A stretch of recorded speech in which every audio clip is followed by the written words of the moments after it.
Hey everyone, how's it going? Welcome back to Let's Play Nier Automata. Oh, hello there. Such a nice, quiet place here, isn't it? No distractions at all. Pity about all the junk, however. I keep trying to clear it away, but it seems to be never-ending. Pascal, that's... Pascal? That sounds oddly familiar. Oh well. Would you like to take a look at my wares? So you'll remember things kind of went down with Pascal in the village last time, and this is the aftermath. If you choose to wipe Pascal's memories, he becomes this glassy-eyed vendor selling a new weapon type, some machine stuff, and these children's cores. The children who committed suicide out of sheer terror. Their souls are basically vendor trash now, and you can sell those cores later for a profit. Not that I'm sure what any of this actually does, or why it was left here in the first place. This is the fate of Pascal in the village if you choose to wipe his memories instead of just killing Pascal outright. Oh, speaking of the resell value of the children's cores, there's a similar infinite money technique you can do with, I think, old dictionaries or encyclopedias. So we're now on our way to the flooded city, where we will find the next receptacle, the next box, which will give us a key to unlock the tower in the crater. This one is going to be the soul box. The one we did in the Forest Kingdom was the meat box. This one is going to be the soul box. Ooh, and fresh off of all of that heartache with Pascal, get back to the rather jaunty tune of the Flooded City and the 8-bit remix of that theme with the hacking. Oh, God. It's such a tonal dissonance.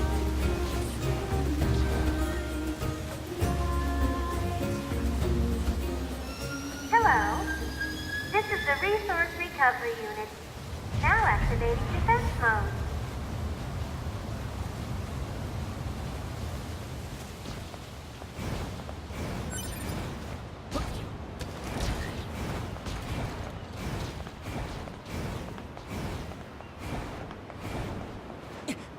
There's something written here, too. It reads Soul Box.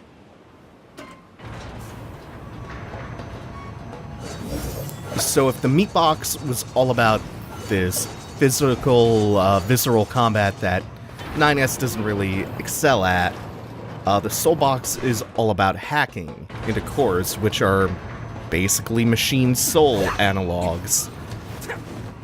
Notice the duality between the meat box and the soul box, body and soul, and how you progress through each of them, tailored to their naming convention. We'll also be picking up another new weapon somewhere up in the second floor, I think. This looks like it should be a mimic chest, doesn't it? It is not. It's just placed here inconspicuously in the middle of the room to teach you how you're going to be progressing through the soul box. Instead of combat, we're going to be doing a lot of hacking, like I said. And the hacking in the soul box can actually be pretty tricky at times. It's definitely the hardest section of hacking in the game. The hardest stretch, I should say. But the consequences for failing a hacking segment aren't super break the system dire. Protection before I can reach the core. Huh. So that's how it works. One of these will contain a hacking chip, I believe this one. Hijack boost plus 6.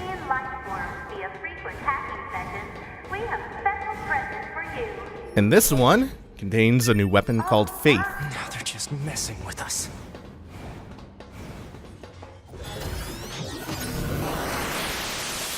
And they're even playing around with the hacking perspective now. Oh, that's so cool.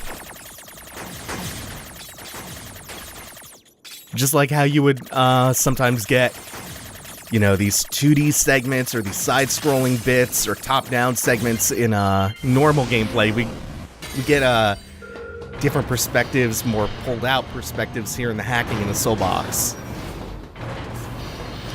I've often wondered why Yoko Taro does that. I don't know if it's just to put you off kilter. There are 2 blocking devices on this floor. Proposal: hack into all blocking devices.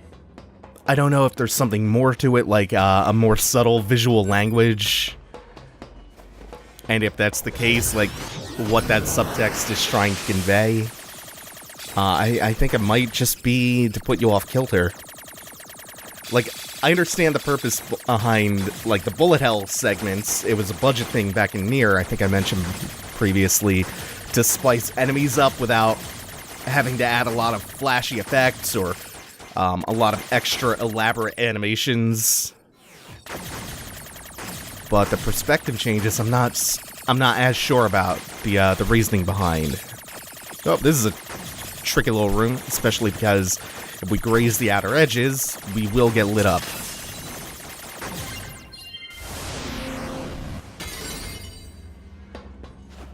Kirill's not bad. Each of the next couple of floors will also contain some kind of archive somewhere around. The one in here is not the most interesting thing in the world. The one on the floor after this contains quite a casual little bombshell. This one, I think, is just some flavor text about the towers, or the resource collection units. Here we're going to be sectioned off in these small squares every time we approach one, and then this is the final segment for this hacking sequence.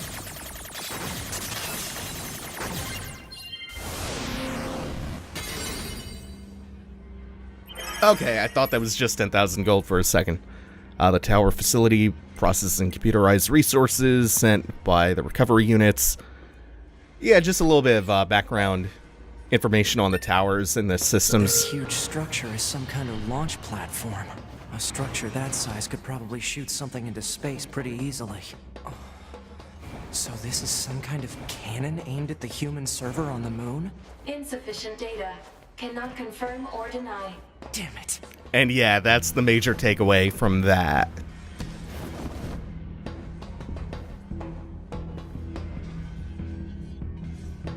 All elevator controls unlocked. Proposal: investigate the next area. Yeah, so we don't need a platform up there. We're just going to take the elevator up. Oh, this is the one that's going down. I wasn't looking at the mini-map. So while we ride back up. So there's an item you can fish up, which in the demo, or maybe in the Japanese release, it was called the NIN64, N-I-N-64. And it's just vendor trash. All the vendor trash has a tooltip, like just some trash that you can exchange to a vendor for money.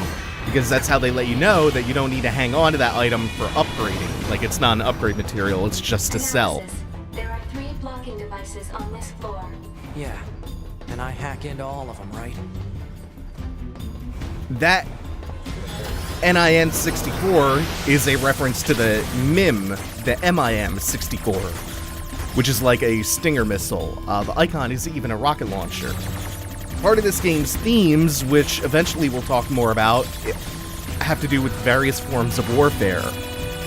Biological warfare, conventional warfare, drone warfare, nuclear warfare even, and deterrence for that matter, hence the MIM. However, NIN64 sounds a lot like Nintendo 64. And for some reason, this item being vendor trash and being conflated with a Nintendo 64 caused some people to blow a fucking gasket. Oh, Yoko Taro is talking shit about Nintendo. He's calling the N64 trash. There was a small, vocal, very vocal contingent of people who got really pissy about that. And due to the backlash, this really stupid backlash, they wound up changing the name. I do not know if they removed it outright or if they did just change the name, which was the initial plan that they tweeted about. If they did change it, I don't know what they changed it to, because I have not been successful in fishing one of those things up to show it off. Just know that it's not actually a Nintendo 64 reference.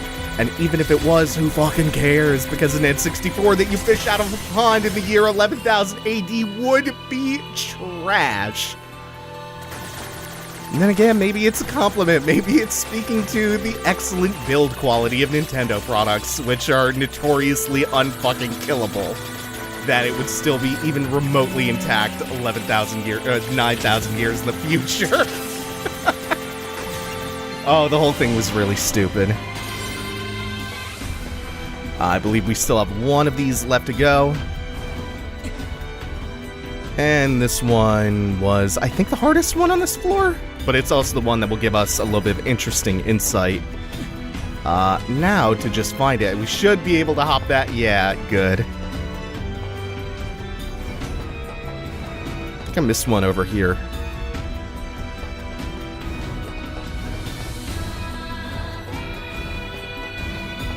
Oh, yeah, I didn't go all the way up. Hey, here we go. We're gonna learn something pretty cool in a second. Just as soon as we make our way through a gauntlet of machine defense protocols and eventually the core. What you haven't picked up by now is actually the thing that we're hacking into, that big protected orb that is the representation of the machine core. Again, the heart and soul of the machines, their self-consciousness. Oh, and this one's a straightforward gauntlet until the end.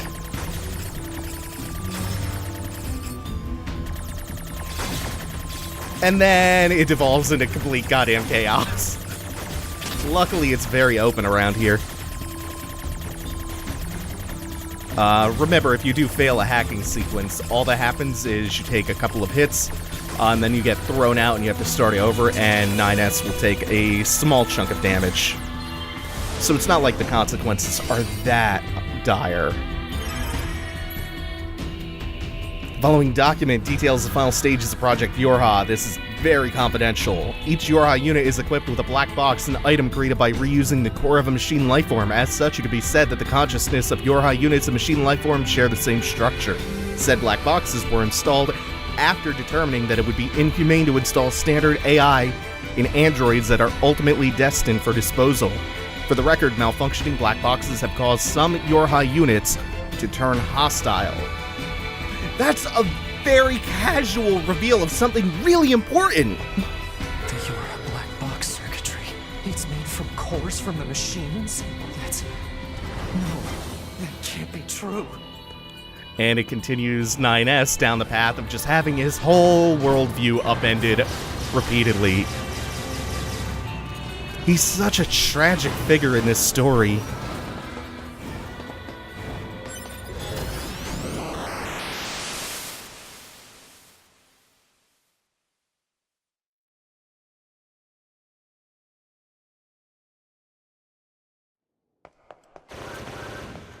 And again, we're toying with expectations.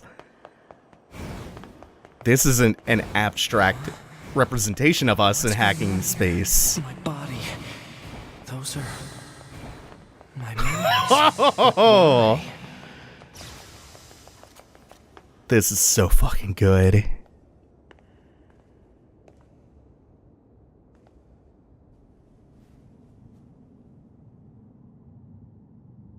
That's 2B's data.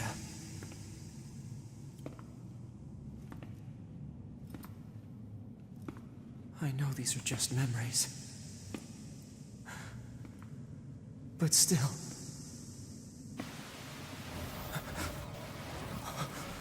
No, don't. Don't do this. Damn it, stop!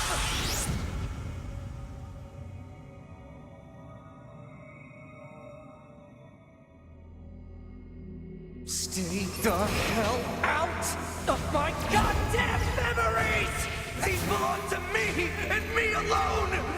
Get away from them! 9S's voice actor tears this role up.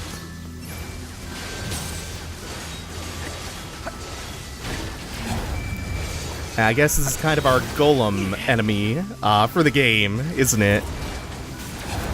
Fights very similarly to Adam and Eve.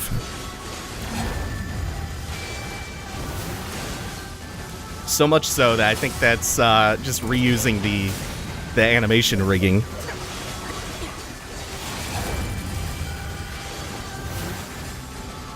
Yep, that's one of Adam's attacks, as is this. But it makes sense given where we are. You're going down.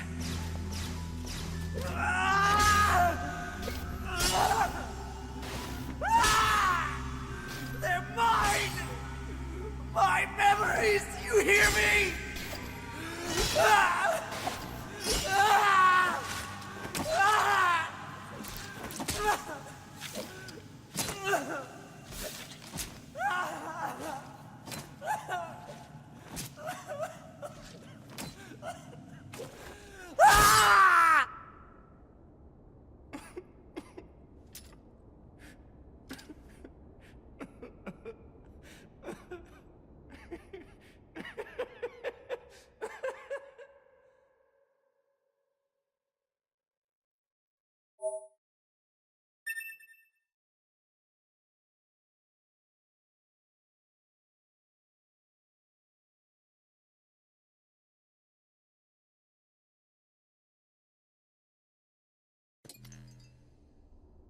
This is the current status of Unit 9S.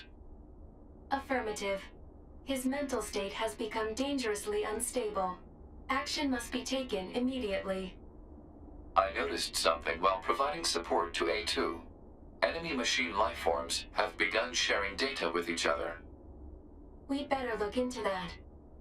I'll share the data with you, so see what you can find out. Affirmative. I also have a separate report about 9S. What is it? I'll share the data. His psychological state has deteriorated to a grave level. We'd better handle that quickly, too. Agreed.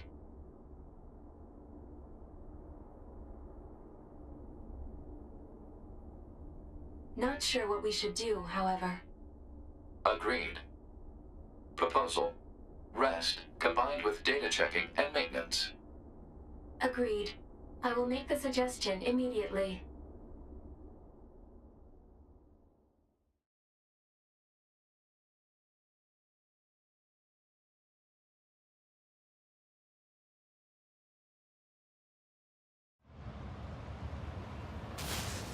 Pod. Where's the next resource recovery unit? Alert. NFCS failure. Speculation. Failure caused by intense combat and lack of maintenance. Near-field controls are down? Great. Proposal. Overhaul system at resistance camp. I don't have that kind of time. Alert. Entering battle without a functioning sword constitutes an unacceptable risk. Unit 9S should have Devila initiate repairs at the resistance camp. Shit. So that's where we're back to. About that scene, there's some interesting imagery there. Namely, 9S straddling to be like that, and the plunging, the thrusting the sword back and forth. It again goes back to that theory about the 4 blanks in Route B being either fuck or kill. They leave just a tiny bit of ambiguity in there that you can read either of those two things into it. There's also that part in the beginning of Route C where you're hacking into 9S or into 2B as 9S, which you can read as him being inside her. That scene that we just got is even more literal. The phallic imagery of the sword, the thrusting, none of that's by accident. Him straddling her. It's intentionally very sexualized, but also gruesome and violent by design. Oh dear. What happened to you? Wounded in battle. NFCS not functioning. I'm amazed you were even able to drag yourself here. This is gonna take a bit, so just hang tight. This is terrible. Your motor cortex is full of holes. I can't believe you even managed to walk here.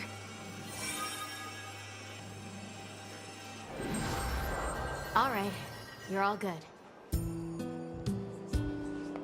9S, I need you to promise me something.